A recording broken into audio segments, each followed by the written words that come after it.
लंका में महाबलशाली मेघनाथ के साथ बड़ा ही भीषण युद्ध चला। अंततः मेघनाथ मारा गया। रावण, जो अब तक मद में चूर था, राम सेना खास तौर पर लक्ष्मण का पराक्रम सुनकर थोड़ा तनाव में आया। रावण को कुछ दुखी देखकर रावण की मां केकसी ने उसके पाताल में बसे दो भाइयों अहिरावण और महिरावण की याद दिलाई। रावण को याद आया कि यह दोनों तो उसके बचपन के मित्र रहे हैं। लंका का राजा बनने के बाद उनकी सुध ही नहीं रही थी। रावण यह भली प्रकार जानता था कि अहिरावण व महिरावण तंत्र मंत्र के महापंडित, जादू टोने के धनी और माँ कामाक्षी के परम भक्त हैं। रावण ने उन्हें बुलावा भेजा और कहा कि वह अपने छल बल कौशल से श्री राम व लक्ष्मण का सफाया कर दे। यह बात दूतों के जरिए विभीषण को पता लग गई। युद्ध में अहिरावण व महिरावण जैसे परम मायावी के शामिल होने से विभीषण चिंता में पड़ गए। विभीषण को लगा कि भगवान श्री राम और लक्ष्मण की सुरक्षा व्यवस्था और कड़ी करनी पड़ेगी। इसके लिए उन्हें सबसे बेहतर लगा कि इसका जिम्मा परमवीर हनुमान जी को सौंप दिया जाए। राम लक्ष्मण की कुटिया लंका में सुवेल पर्वत पर बनी थी। हनुमान जी ने भगवान श्री राम की कुटिया के चारों ओर एक सुरक्षा घेरा खींच दिया। कोई जादू टोना, तंत्र मंत्र का असर या मायावी राक्षस इसके भीतर नहीं घुस सकता था। अहिरावण और महिरावण श्री राम लक्ष्मण की कुटिया लंका में सुएल पर्वत पर बनी थी। हनुमान जी ने भगवान श्री राम और लक्ष्मण को मारने उनकी कुटिया तक पहुँचे, पर इस सुरक्षा घेरे के आगे उनकी एक न चली, असफल रहे। ऐसे में उन्होंने एक चाल चली। महिरावण विभीषण का रूप धर के कुटिया में घुस गया। राम व लक्ष्मण पत्थर की सपाट शिलाओं पर गहरी नींद सो रहे थे। दोनों राक्षसों ने बिना आहट के शिला समेत दोनों भाइयों को उठा लिया और अपने निवास पाताल की ओर लेकर चल दिए। विभीषण लगातार सतर्क थे। उन्हें कुछ देर में ही पता चल गया कि कोई अनहोनी घट चुकी है। विभीषण को महिरावण पर शक था। उन्हें राम लक्ष्मण की जान की चिंता सताने लगी। विभीषण ने हनुमान जी को महिरावण के बारे में बताते हुए कहा कि वे उसका पीछा करें। लंका में अपने रूप में घूमना राम भक्त हनुमान के लिए ठीक ना था, सो उन्होंने पक्षी का रूप धारण कर लिया और पक्षी का रूप में ही निकुंभला नगर पहुंच गए।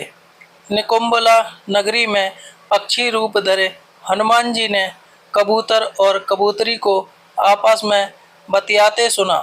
कबूतर कबूतरी से कह रहा था कि अब रावण की जीत पक्की है। अहिरावण व महिरावण राम लक्ष्मण को बलि चढ़ा देंगे, बस सारा युद्ध समाप्त। कबूतर की बातों से ही बजरंगबली को पता चला कि दोनों राक्षस राम लक्ष्मण को सोते में ही उठाकर कामाक्षी देवी को बलि चढ़ाने पाताल लोक ले गए हैं। हनुमान जी वायु वेग से रसातल की ओर बढ़े और तुरंत वहां पहुंचे। हनुमान जी को रसातल के प्रवेश द्वार पर एक अद्भुत पहरेदार मिला। इसका आधा शरीर वानर का और आधा शरीर मछली का था। उसने हनुमान जी को पाताल में प्रवेश से रोक दिया। द्वारपाल हनुमान जी से बोला कि मुझको परास्त किए बिना तुम्हारा भीतर जाना असंभव है। दोनों में लड़ाई ठन गई। हनुमान जी की आशा के विपरीत यह बड़ा ही बलशाली और कुशल योद्धा निकला। दोनों ही बड़े बलशाली थे। दोनों में बहुत भयंकर युद्ध हुआ, परंतु वह बजरंगबली के आगे ना टिक सका। आखिरकार हनुमान जी ने उसे हरा तो दिया, पर द्वारपाल की प्रशंसा करने से नहीं रह सके। हनुमान जी ने उस वीर से पूछा कि हे वीर, तुम अपना परिचय दो। तुम्हारा स्वरूप भी कुछ ऐसा है कि उससे कौतूहल हो रहा है। उस वीर ने उत्तर दिया मैं हनुमान का पुत्र हूँ और एक मछली से पैदा हुआ हूँ। मेरा नाम है मकरध्वज। हनुमान जी ने यह सुना तो आश्चर्य में पड़ गए। वह वीर की बात सुनने लगे। मकरध्वज ने कहा, लंका दहन के बाद हनुमान जी समुद्र में अपनी अग्नि शांत करने पहुँचे। उनके शरीर से पसीने के रूप में तेज गिरा। उस समय मेरी माँ ने आहार के लिए मुंह खोला था। वह तेज मेरी माता ने अपने मुख में ले लिया और गर्भवती हो गई। उसी से मेरा जन्म हुआ है। हनुमान जी ने जब यह सुना तो मकरध्वज को बताया कि वे ही हनुमान हैं। मकरध्वज ने हनुमान जी के चरण स्पर्श किए और हनुमान जी ने भी अपने बेटे को गले लगा लिया और वहां आने का पूरा कारण बताया। उन्होंने अपने पुत्र से कहा कि अपने पिता के स्वामी की रक्षा में सहायता करो। मकरध्वज ने हनुमान जी को बताया कि कुछ ही देर में राक्षस बलि के लिए आने वाले हैं। बेहतर होगा कि आप रूप बदलकर कामाक्षी के मंदिर में जाकर बैठ जाएं। उनको सारी पूजा झरोखे से करने को कहें। हनुमान जी ने पहले तो मधुमक्खी का वेश धरा और माँ कामाक्षी के मंदिर में घुस गए। हनुमान जी ने माँ कामाक्षी को नमस्कार कर सफलता की कामना की और फिर पूछा, हे माँ, क्या आप वास्तव में श्री राम जी और लक्ष्मण जी की बलि चाहती हैं? हनुमान जी के इस प्रश्न पर माँ कामाक्षी ने उत्तर दिया कि नहीं, मैं तो दुष्ट अहिरावण व महिरावण की बलि चाहती हूँ। यह दोनों मेरे भक्त तो अधर्मी और अत्याचारी भी हैं। आप अपने प्रयत्न करो, सफल रहोगे। मंदिर में 5 दीप जल रहे थे, अलग अलग दिशाओं और स्थान पर। माँ ने कहा, यह दीप अहिरावण ने मेरी प्रसन्नता के लिए जलाए हैं। जिस दिन यह एक साथ बुझा दिए जा सकेंगे उसका अंत सुनिश्चित हो सकेगा। इस बीच गाजे बाजे का शोर सुनाई पड़ने लगा। अहिरावण महिरावण बलि चढ़ाने के लिए आ रहे थे। हनुमान जी ने अब माँ कामाक्षी का रूप धरा। जब अहिरावण और महिरावण मंदिर में प्रवेश करने ही वाले थे कि हनुमान जी का महिला स्वर गूंजा। हनुमान जी बोले, मैं कामाक्षी देवी हूँ और आज मेरी पूजा झरोखे से करो। झरोखे से पूजा आरंभ हुई। ढेर सारा चढ़ावा माँ कामाक्षी को झरोखे से चढ़ाया जाने लगा। अंत में बंधक बलि के रूप में राम लक्ष्मण को भी उसी से डाला गया। दोनों बंधन में बेहोश थे। हनुमान जी ने तुरंत उन्हें बंधन मुक्त किया। अब पाताल लोक से निकलने की बारी थी, पर उससे पहले माँ कामाक्षी के सामने अहिरावण महिरावण की बलि देकर उनकी इच्छा पूरी करना और दोनों राक्षसों को उनके किए की सजा देना शेष था। अब हनुमान जी ने मकरध्वज को कहा कि वह अचेत अवस्था में लेटे हुए भगवान राम और लक्ष्मण का खास ख्याल रखे और उसके साथ मिलकर दोनों राक्षसों के खिलाफ युद्ध छेड़ दिया। पर यह युद्ध आसान न था। अहिरावण और महिरावण बड़ी मुश्किल से मरते तो फिर 5-5 के रूप में जिंदा हो जाते। इस विकट स्थिति में मकरध्वज ने बताया कि अहिरावण की एक पत्नी नागकन्या है। अहिरावण उसे बलात् हर लाया है। वह उसे पसंद नहीं करती, पर मन मार के उसके साथ है। वह अहिरावण के राज जानती होगी। उससे उसकी मौत का उपाय पूछा जाए। आप उसके पास जाएं और सहायता मांगे। मकरध्वज ने राक्षसों को युद्ध में उलझाए रखा और उधर हनुमान अहिरावण की पत्नी के पास पहुंचे। नाग कन्या से उन्होंने कहा कि यदि तुम अहिरावण के मृत्यु का भेद बता दो तो हम उसे मारकर तुम्हें उसके चुंगल से मुक्ति दिला देंगे। अहिरावण की पत्नी ने कहा, मेरा नाम चित्रसेना है। मैं भगवान विष्णु की भक्त हूँ। मेरे रूप पर अहिरावण मर मिटा और मेरा अपहरण कर यहाँ कैद किए हुए हैं, पर मैं उसे नहीं चाहती। लेकिन मैं अहिरावण का भेद तभी बताऊंगी जब मेरी इच्छा पूरी की जाएगी। हनुमान जी ने अहिरावण की पत्नी नागकन्या चित्रसेना से पूछा कि आप अहिरावण की मृत्यु का रहस्य बताने के बदले में क्या चाहती हैं। आप मुझसे अपनी शर्त बताएं, मैं उसे जरूर मानूंगा। चित्रसेना ने कहा, दुर्भाग्य से अहिरावण जैसा असुर मुझे हर लाया, इससे मेरा जीवन खराब हो गया। मैं अपने दुर्भाग्य को सौभाग्य में बदलना चाहती हूँ। आप अगर मेरा विवाह श्री राम से कराने का वचन दें तो मैं अहिरावण के वध का रहस्य बताऊंगी। हनुमान जी सोच में पड़ गए। भगवान श्री राम तो एक पत्नी निष्ठ हैं। अपनी धर्म पत्नी देवी सीता को मुक्त कराने के लिए असुरों से युद्ध कर रहे हैं। वह किसी और से विवाह की बात तो कभी न स्वीकारेंगे। मैं कैसे वचन दे सकता हूँ। फिर वे सोचने लगे कि यदि समय पर उचित निर्णय ना लिया तो स्वामी के प्राण ही संकट में हैं। असमंजस की स्थिति में बेचैन हनुमान जी ने ऐसी राह निकाली कि सांप भी मर जाए और लाठी भी न टूटे। हनुमान जी बोले, तुम्हारी शर्त स्वीकार है, पर हमारी भी एक शर्त है। यह विवाह तभी होगा जब तुम्हारे साथ भगवान राम जिस पलंग पर आसीन होंगे वह सही सलामत रहना चाहिए। यदि वह टूटा तो इसे अपशकुन मानकर वचन से पीछे हट जाऊंगा। जब महाकाय अहिरावण के बैठने से पलंग नहीं टूटता तो भले श्री राम के बैठने से कैसे टूटेगा। यह सोचकर चित्रसेना तैयार हो गई। उसने अहिरावण समेत सभी राक्षसों के अंत का सारा भेद बता दिया था। चित्रसेना ने कहा, दोनों राक्षसों के बचपन की बात है। इन दोनों के कुछ शरारती राक्षस मित्रों ने कहीं से एक भ्रामरी को पकड़ लिया। मनोरंजन के लिए वे उसे भ्रामरी को बार बार कांटों से छेड़ रहे थे।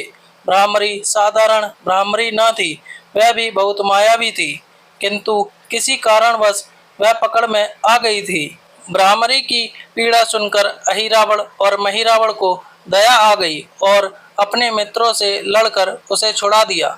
मायावी भ्रामरी का पति भी अपनी पत्नी की पीड़ा सुनकर आया था। अपनी पत्नी की मुक्ति से प्रसन्न होकर उस भौरे ने वचन दिया था कि तुम्हारे उपकार का बदला हम सभी भ्रमर जाति मिलकर चुकाएंगे। ये भौरे अधिकतर उसके सैन्य कक्ष के पास रहते हैं। ये सब बड़ी भारी संख्या में हैं। दोनों राक्षसों को जब भी मारने का प्रयास हुआ है और ये मरने को हो जाते हैं तब भ्रमर उनके मुख में एक बूंद अमृत का डाल देते हैं। उस अमृत के कारण ये दोनों राक्षस मरकर भी जिंदा हो जाते हैं। इनके कई कई रूप उसी अमृत के कारण हैं। इन्हें जितनी बार फिर से जीवन दिया गया उनके उतने नए रूप बन गए हैं। इसलिए आपको पहले इन भंवरों को मारना होगा। हनुमान जी रहस्य जानकर लौटे। मकरध्वज ने अहिरावण को युद्ध में उलझा रखा था, तो हनुमान जी ने भंवरों का खात्मा शुरू किया। वे आखिर हनुमान जी के सामने कहाँ तक टिकते। जब सारे भ्रमर खत्म हो गए और केवल एक बचा तो वह हनुमान जी के चरणों में लौट गया। उसने हनुमान जी से प्राण रक्षा की याचना की। हनुमान जी पसीज गए। उन्होंने उसे क्षमा करते हुए एक काम सौंपा। हनुमान जी बोले, मैं तुम्हें प्राण दान देता हूँ, पर इस शर्त पर कि तुम यहाँ से तुरंत चले जाओगे और अहिरावण की पत्नी के पलंग की पार्टी में घुसकर जल्दी जल्दी उसे पूरी तरह खोखला बना दोगे। भंवरा तत्काल चित्रसेना के पलंग की पार्टी में घुसने के लिए प्रस्थान कर गया। इधर अहिरावण और महिरावण को अपने चमत्कार के लुप्त होने से बहुत अचरज हुआ, पर उन्होंने मायावी युद्ध जारी रखा। भ्रमरों को हनुमान जी ने समाप्त कर दिया। फिर भी हनुमान जी और मकरध्वज के हाथों अहिरावण और महिरावण का अंत नहीं हो पा रहा था। यह देखकर हनुमान जी कुछ चिंतित हुए। फिर उन्हें कामाक्षी देवी का वचन याद आया। देवी ने बताया था कि अहिरावण की सिद्धि है कि जब पांचों दीपकों एक साथ बुझेंगे तभी वे नए नए रूप धारण करने में असमर्थ होंगे और उनका वध हो सकेगा। हनुमान जी ने तत्काल पंचमुखी रूप धारण कर लिया। उत्तर दिशा में वारामुख, दक्षिण दिशा में नरसिंह मुख, पश्चिम में गरुण मुख, आकाश की ओर हयग्रीव मुख एवं पूर्व दिशा में हनुमान मुख। उसके बाद हनुमान जी ने अपने पांचों मुख द्वारा एक साथ पांचों दीपक बुझा दिए। अब उनके बार बार पैदा होने और लंबे समय तक जिंदा रहने की सारी आकांक्षाएं समाप्त हो गई थी। हनुमान जी और मकरध्वज के हाथों शीघ्र ही दोनों राक्षस मारे गए। इसके बाद उन्होंने श्री राम और लक्ष्मण जी की मूर्छा दूर करने के उपाय किए। दोनों भाई होश में आ गए। चित्रसेना भी वहां आ गई थी। हनुमान जी ने कहा, प्रभु, अब आप अहिरावण और महिरावण के छल और बंधन से मुक्त हुए, पर इसके लिए हमें इस नागकन्या की सहायता लेनी पड़ी थी। अहिरावण इसे बलपूर्वक उठा लाया था। वह आपसे विवाह करना चाहती है। कृपया उससे विवाह कर अपने साथ ले चलें, इससे उसे भी मुक्ति मिलेगी। श्री राम हनुमान जी की बात सुनकर चकराए। इससे पहले कि वह कुछ कह पाते, हनुमान जी ने ही कह दिया, भगवान, आप तो मुक्तिदाता हैं। अहिरावण को मारने का भेद इसी ने बताया है। इसके बिना हम उसे मारकर आपको बचाने में सफल न हो पाते। कृपा निदान इसे भी मुक्ति मिलनी चाहिए। परंतु आप चिंता न करें, हम सबका जीवन बचाने वाले के प्रति बस इतना कीजिए कि आप बस इस पलंग पर बैठिए, बाकी का काम मैं संपन्न करवाता हूँ। हनुमान जी इतनी तेजी से सारे कार्य करते जा रहे थे कि इससे श्री राम जी और लक्ष्मण जी दोनों चिंता में पड़ गए। वह कोई कदम उठाते कि तब तक हनुमान जी ने भगवान राम की बाह पकड़ ली। हनुमान जी ने भावावेश में प्रभु श्री राम की बाह पकड़कर चित्रसेना के उस सजे धजे विशाल पलंग पर बिठा दिया। श्री राम कुछ समझ पाते कि तभी पलंग की खोखली पाटी चरमरा कर टूट गई। पलंग धराशायी हो गया। चित्रसेना भी जमीन पर आ गिरी। हनुमान जी हंस पड़े और फिर चित्रसेना से बोले, अब तुम्हारी शर्त तो पूरी हुई नहीं, इसलिए यह विवाह नहीं हो सकता। तुम मुक्त हो और हम तुम्हें तुम्हारे लोक भेजने का प्रबंध करते हैं। चित्रसेना समझ गई कि उसके साथ छल हुआ है। उसने कहा कि उसके साथ छल हुआ है। मर्यादा पुरुषोत्तम के सेवक उनके सामने किसी के साथ छल करें, यह तो बहुत अनुचित है। मैं हनुमान को श्राप दूंगी। चित्रसेना हनुमान जी को श्राप देने ही जा रही थी कि श्री राम का सम्मोहन भंग हुआ। वह इस पूरे नाटक को समझ गए। उन्होंने चित्रसेना को समझाया, मैंने एक पत्नी धर्म से बंधे होने का संकल्प लिया है, इसलिए हनुमान जी को यह करना पड़ा। उन्हें क्षमा कर दो। क्रुद्ध चित्रसेना तो उनसे विवाह की जिद पकड़े बैठी थी। श्री राम ने कहा, मैं जब द्वापर में श्री कृष्ण अवतार लूंगा तब तुम्हें सत्यभामा के रूप में अपनी पटरानी बनाऊंगा। इससे वह मान गई। हनुमान जी ने चित्रसेना को उसके पिता के पास पहुंचा दिया। चित्रसेना को प्रभु ने अगले जन्म में पत्नी बनाने का वरदान दिया था। भगवान विष्णु की पत्नी बनने की चाह में उसने स्वयं को अग्नि में भस्म कर लिया। श्री राम और लक्ष्मण मकरध्वज और हनुमान जी सहित वापस लंका में सुवेल पर्वत पर लौट आए। जय पंचमुखी हनुमान। ऐसी ही और वीडियो के लिए हमारे चैनल को सब्सक्राइब करें। धन्यवाद।